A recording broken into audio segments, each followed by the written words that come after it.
plinths, skirtings, and moldings.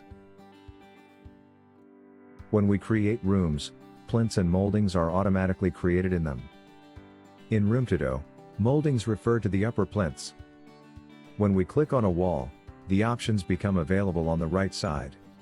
Here we can turn on and off the display of plinths and moldings, and choose a color for them. Also, if we click on all categories, we can choose the material.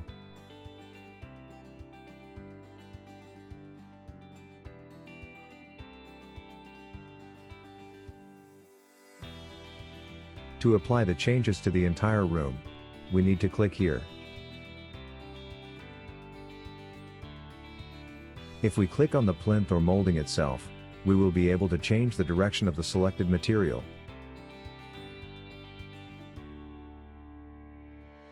as well as change the texture settings to the default one. Also on the right side, we will have available options. Here we can turn the display on and off,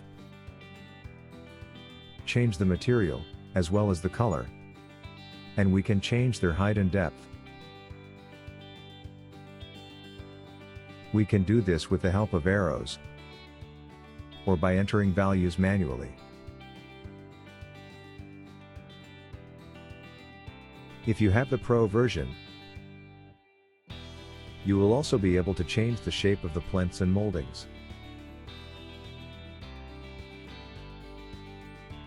By entering the Pro version and clicking on the plinth or molding, we can now change their shape. Click here. Now we can choose the desired shape.